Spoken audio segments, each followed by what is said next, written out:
બધું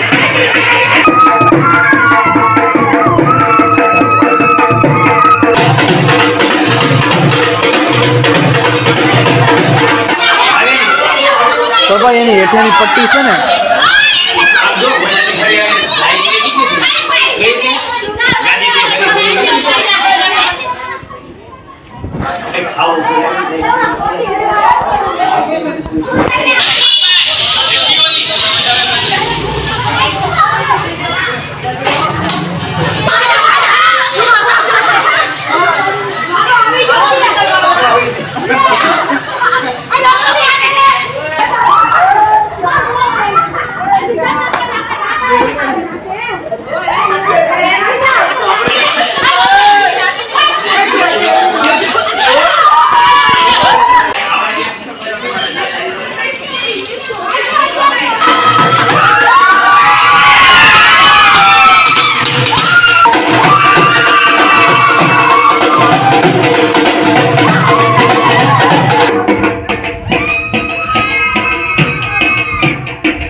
જો ભાઈ નિરાકાર ના પાડતો તોય નીચે ગયો અત્યારે બરાબર રંગાઈ ગયો છો તમે જો અત્યારે સીધો અત્યારે હું જસ્ટ આવ્યો છું નીચે ગયો દૂધ લેવા એટલે દોસ્તો મારું આખું કામ તમામ છે જો લાગે ભાઈ હોળી રમું ધૂળેટી રમું છું એમ ચાલો દોસ્તો હજી આપણે રમવાનું બાકી છે ચાલો જાશો હવે હું કેમ રમશો પણ ઓય બોસ બોસ ઓય બોસ ઓય નહીં નહીં ઓ બરાબર લીધો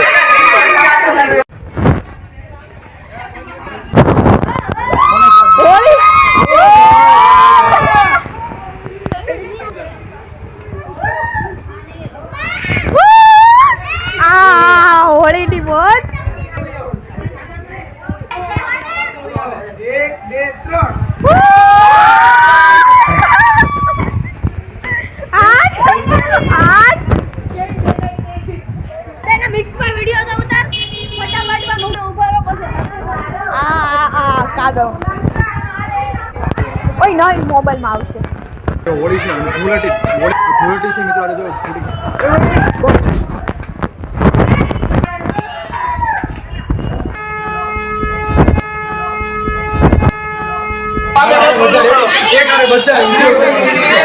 આ ઓળખાય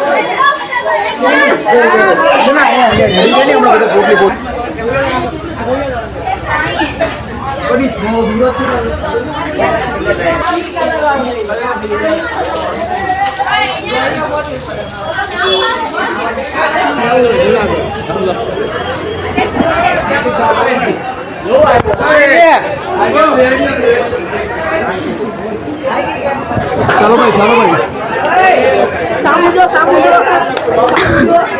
બ્લોગ બનાવે ને સાઈડ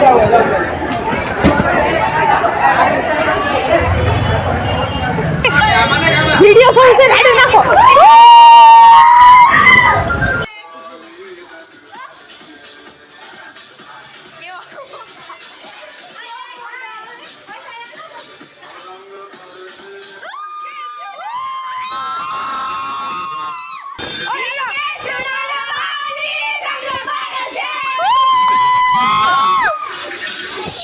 तूने मुझे मारी गो सीधी शादी को गई शादी हो गई જો ભાઈ આખા વાળ મારા ચાલો શું અગર ફાઇનલી ભાઈ તમે જો દોસ્તો હોળી રમી લીધી છે ચહેરો મારો ભાઈ કલર નથી જતો બરાબર તમે અહીંયા જો ભાઈ અહીંયા પણ કલર ચોઈટું હશે કારણ કે મને દૂરથી નથી દેખાતું જો ભાઈ કલર આખું ટ્રાન્સફોર્મેશન થઈ ગયું છે કારણ કે ભાઈ આજે હોળી બરાબર રમ્યો છે અને જો દોસ્તો આ જુઓ હોળીના દિવસે દોસ્તો જો આવું થાય ભાઈ આખી સોસાયટી વાળે છે એટલે હોળીના દિવસે કંઈ કામ વધી જાય સોસાયટીમાં. જુઓ ભાઈ, આવો પણ પ્રોબ્લેમ આવે. એટલે પછી આપણે આજના બ્લોગની શરૂઆત કરી. ચાલો પપ્પા, કેમ છો પપ્પા? હેપી હોળી. હેપી હોળી. બોલો બોલો પપ્પા, આજનો એક જોરદાર મસ્ત સારામાં સારો ફ્યુચર બોલી દે સૌથી પહેલા. હિંમતે મરદા તો મરદે ખુદા. હિંમત રાખીને હંમેશા તમે આગળ વધો તો ભગવાનની તમને હંમેશા મદદ મળશે. મારો આ સૂત્ર છે. અને હિંમત રાખીને હંમેશા આગળ વધતો રહેવું, હિંમત હારવાની નહીં, અને એ મગજમાં લેવું ખાસ. કારણ કે હિંમત વસ્તુ એવું છે ને કે આપણને સાઈડ પર કોઈ એમ કહેતા હોય ને કે હું અહીં બેઠો છું મૂંઝાતો નહીં, એટલે આપણામાં હિંમત આવી જાય. હા, એ વાત હિંમત બરાબર. વસ્તુ એવી છે, સમજ્યા? એટલે હિંમતે મરદા તો મરદે ખુદા. આ કહેવત ખોટી નથી.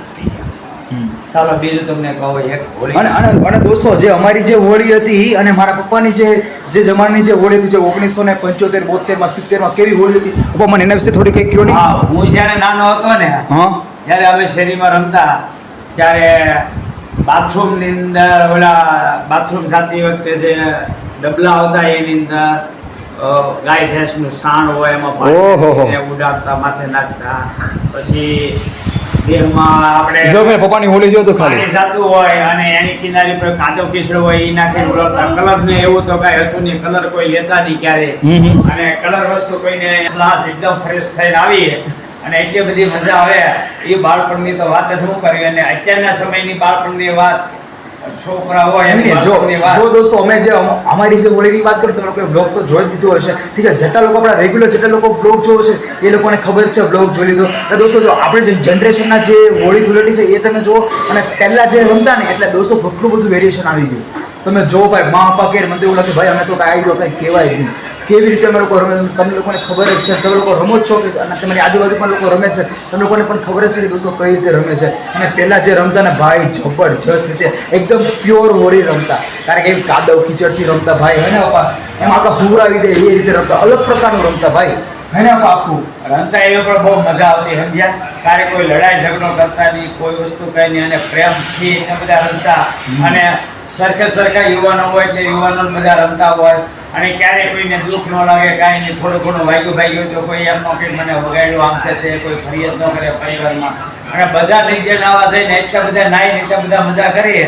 અને પછી નાઈ ધોઈ અને ખૂબ ભૂખ લાગે એટલે ઘેર આવીએ. ઘેર આવીને ખાઈ પીને પાછા રમવા આવ્યા જઈએ. પછી અમે ધૂળેટી રમવાનું બંધ કરી દઈએ, સમજ્યા?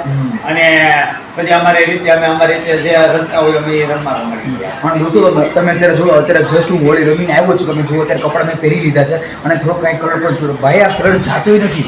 તમે જો આ કલર પણ દોસ્તો, એટલે ગમે તો તમે ના આવો, તમારે પણ આવું જ થયું છે ભાઈ. જો અહીંયા કલર જોડો, અહીંયા કલર, આ કલર જાતો જ નથી. અહીંયા કાન પાયા ચોટો જાય છે થોડો ઠીક છે. એટલે ભાઈ જો આ રીતે થાય, કાંઈ વાંધો નહીં ભાઈ. હોળી છે, પૂરા મત માનો, હોળી છે ભાઈ. હોળી દોસ્તો બધું થાય. અને સૌથી મોટી વાત ભાઈ, જેટલા લોકો બદલો લેવાના હોય ને, જેટલા લોકોને જે બદલો લેવો હોય ને ભાઈ, હોળીના દિવસે બરાબર બદલો લઈ લે. આ સૌથી મેઇન પોઈન્ટ છે, હે ને પપ્પા? બદલો લેવો હોય ને બધા હોળીના દિવસે જ બરાબર બદલો લઈ લે. આખો બદલો લેવાનો પણ કોઈને મારવાનું, ગાળ આપવાનું એવું નહીં. કલરથી રોડીને જ બદલો લેવાનો, બીજો કોઈ અંદરથી પણ આખા વર્ષ તો બદલો નહીં લેવો. રાખવાનો, દ્વેષ ભાવ કોઈ નહીં રાખવાનો, પ્રેમથી રોડવાનો, એ રીતે બદલો લેવાનો. કોઈને મારામારી કરવી કે ઝઘડો કરવો એવું બદલો નહીં લેતા મારા તો ભાઈ. તમને એવું લાગે આપણે એવું કરીએ? નહીં, આપણે હું પણ બીજા કોઈ પણ ને મારો સંદેશો છે, કોઈ પણ આ રીતે બદલો નહીં લેતા. હા, પણ દોસ્તો, તમે પણ ધ્યાન રાખજો. જે લોકો આપણા વ્યુઅર્સ છે ને ભાઈ, હું તમને પણ એટલું જ કહીશ કે તમે લોકો પણ થોડુંક આમ રમજો, ઠીક છે? પણ એકદમ વ્યવસ્થિત રમજો, પ્રોપર રમજો. કે ચાલો છો, તો અત્યારે જસ્ટ આપણે કાલે હોળી પૂરી થઈ ગઈ છે. હોળી પછીમાં તમે જુઓ અત્યારે શું થયું મિલન? હે શું થયું તને? અરે પણ કાલે હોળી, હું એમ બોલું છું. અરે પણ હું એમ બોલું છું કે ભાઈ કાલે હોળી એટલે દોસ્તો, હવે હું એવું બોલતો હતો કે ભાઈ જો કાલે હોળી તૂટી ગઈ, હોળી પછીનો જે માહોલ છે ને દોસ્તો, એવું તમને બતાવું. ભાઈ, હોળી તો બધાએ રમી લીધી, પણ કોઈ સાફ સફાઈ નીચે નથી કરી. એ તમે લોકોએ જોયું જ છે હમણાં. અને હોળીમાં તમે જુઓ અત્યારે એની પછીના દિવસે 4:15 વાગ્યા છે અત્યારે દોસ્તો. હું ચાલો દોસ્તો, અત્યારે ફાઇનલ તમે જુઓ તો 7:15 જેવું થયું છે દોસ્તો. અત્યારે જસ્ટ હું ઘરે જ આવ્યો છું, કારણ કે ભાઈ આપણે હોળીનો કાલે માહોલ હતો અને ભાઈ આજે બરાબર રંગ પણ ચોટો હતો દોસ્તો. જો અહીંયા બરાબર માંડ જે રંગ ગયો છે. અને મિલન તો ભાઈ હોળી રમ્યો જ નથી. નહીં નથી હોળી રમ્યો. જો મિલનને જો અહીંયા ચાલે છે કાલે ભાઈ મેચ છે આજે. ઇંગ્લેન્ડ કની છે? ઇન્ડિયાની મેચ છે ને હા. જો દોસ્તો આજે ઇન્ડિયા અને ઇંગ્લેન્ડની મેચ છે, જોઈ કોણ જીતે. ભાઈ કાલે આજે વિડીયો અપલોડ કરીને પહેલાં તમને ખબર પડી કે કોણ જીતવાનું છે. બસ ભાઈ કાલે જે હોળી ગઈ અને એમાં જે સોસાયટીનો જે માહોલ છે ને ભાઈ જબરજસ્ત રીતે, કારણ કે ભાઈ હોળી થઈ ગઈ પછી હોળીનો પછીનો જે માહોલ છે ને એ દોસ્તો બહુ જોવા જેવો છે. કારણ કે ભાઈ આખી સોસાયટીમાં પાણી રંગ આખી ફરીથી એકવાર મારા પડે તો દોસ્તો તમને બધાને હેપી હોળી. કારણ કે ભાઈ આપણો જે બ્લોગ છે તે ઘણા બધા લોકો જે મારા ફ્રેન્ડ છે એ પણ જોયો છે, ફેમિલી સાથે પણ આપણા બ્લોગ જોયો છે. તો હા ભાઈ થેન્ક યુ સો મચ. અને દોસ્તો તમને જો હજી સુધી તમે મારી ચેનલ પર તમે નવા તો તેને સબસ્ક્રાઈબ કરવાનું ભૂલતા નહીં, અને ખાસ કરીને ભાઈ કોમેન્ટ કરવાનું ભૂલતા નહીં. કારણ કે જેટલા લોકો કોમેન્ટ કરે છે મને 100% રિપ્લાય આપવો છે. ઠીક છે, તો તમે પણ મને કોમેન્ટ કરજો. અને ભાઈ તમે નવા તો તેને સબસ્ક્રાઈબ કરવાનું ભૂલતા નહીં, કારણ કે આપણે દોસ્તો સ્પેશિયલ આપણે કાઠિયાવાડી અને ગુજરાતી સ્પેશિયલ બ્લોગ બનાવીએ છીએ અને પાછા ફેમિલી બ્લોગ બનાવું છું. તો આ દોસ્તો તો સબસ્ક્રાઈબ કરી નાખજો. તો કરીએ પછી ઇન્ડિયા અને ઇંગ્લેન્ડની બરાબર મેચ ચાલે છે. તમે જુઓ અત્યારે 200 ને કેટલાનો ટાર્ગેટ આપ્યો મિલન? 254 ભાઈ 254 ટાર્ગેટ આપ્યો ને જો જસમીત બોલિંગ કરે છે. ચાલો ભાઈ તમે જુઓ ભાઈ દોસ્તો બરાબરની મેચ ચાલે છે. ભાઈ જોઈએ કોણ ઇન્ડિયા જીતશે કે ભાઈ મને તો લાગે છે કે ઇન્ડિયા જીતવાનું છે. 100% ઇન્ડિયા જીતવાનું છે. મને શું લાગે ઇન્ડિયા ભાઈ 253 નો ટાર્ગેટ 253 છે ને 254 નો ભાઈ 253 રન બનાવ્યા છે. 254 નો ટાર્ગેટ છે. ભાઈ તમે જો ભાઈ આ ટાર્ગેટ થાય કે ન થાય મને જ કહી દો ભાઈ. ચાલો કોમેન્ટ કરો ભાઈ ઇન્ડિયા જીતવાનું છે, કન્ફર્મ જ છે. તો તમે જુઓ ભાઈ 157 પર 4 વિકેટ છે. ભાઈ બરાબર રમે છે ઇંગ્લેન્ડ આજે. એવું લાગે છે ઇંગ્લેન્ડ બરાબર જીતે. ભાઈ ઇન્ડિયા જોયું નસીબ હું કહી છે. જો 10 ને 5 થઈ છે અને રિઝલ્ટ જોવો ભાઈ 157 પર 4 વિકેટ અને 12.4 બોલ થઈ છે. અને ભાઈ ઇંગ્લેન્ડ રમે છે બરાબર. એમાં જો આ કયો છે હીરો બેથલ ભાઈ 26 માં 62 પર રમે છે. કારણ કે ભાઈ બરાબર છે કે તને લાગે શું છે મને તારો ઓપિનિયન શું આવશે? ભાઈ ઇન્ડિયા જીતે ને હું તો ટેન્શન. ભાઈ હવે ઇન્ડિયા બરાબર જીતવાનું એવું લાગે છે. તમે જુઓ ચલો ભાઈ પહેલી બોલિંગ છે ભાઈ. ચાલો ભાઈ એ બોલજો ભાઈ. જો ભાઈ દોસ્તો જો ફાઇનલી આખું મેચ ભાઈ ઇન્ડિયાના હાથમાં આવી ગયું. આખું મેચ ઇંગ્લેન્ડ ભાઈ વિકેટ પડી ગઈ, એક વિકેટ પડી એટલે દોસ્તો બધી આખી મેચ પલટાઈ ગઈ. ભાઈ જો